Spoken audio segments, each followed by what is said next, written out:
देवी स्तूयते नित्यं विबुधैः वेदपारगैः सा मे वसुतजिह्वाग्रे ब्रह्मरूपा सरस्वती। नमस्ते नमस्कारः।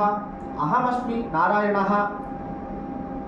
पार्वत्याः शक्तेः कियत् परिवर्तनं जातं शिवस्य तस्मिन् विषये अद्भुतशङ्करस्य स्वरूपं पार्वत्याः महान् प्रतिव्रतभावं वर्णयति आदिशङ्कराचार्यः।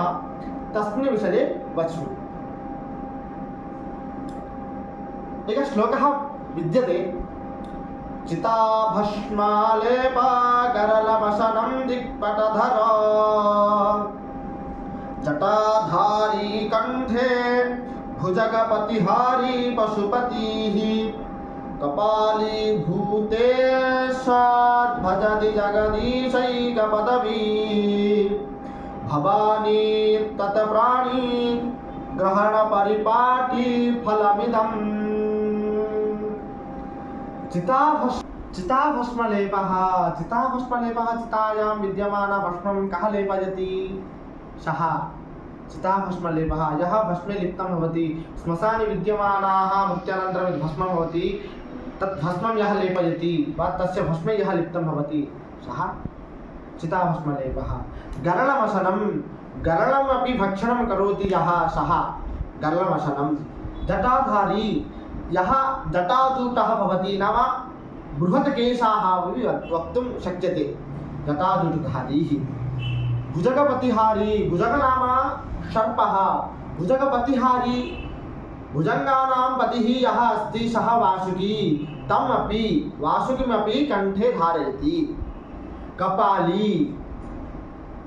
कपाली नाम कपालं यः धारयति, कपालं नाम मुण्डं यदि आच्छादितं करोति पुष्पवत्। पशुपतिः, पशूनां पतिः, सर्वेषां पशुः नाम पतिः अस्ति सः पशुपतिः।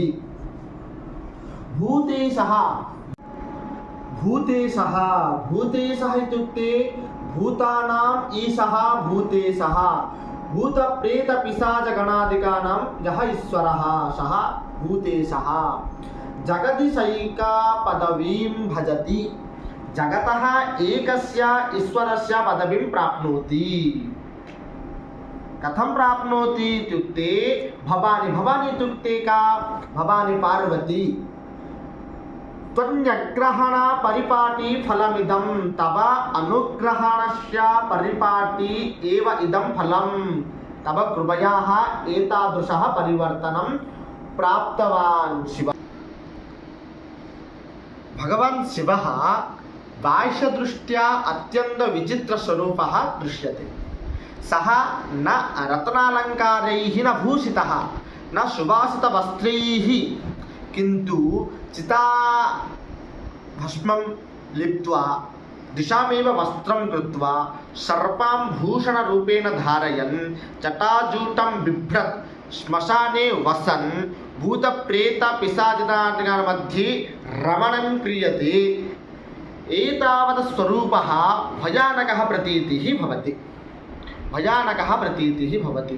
कथम इदं विरोधाभासावत् स्वरूपं साधु भवति इत्युक्ते भवानी त्वन्यग्रहण परिग्रहण परिपाट इदं फलम् इति।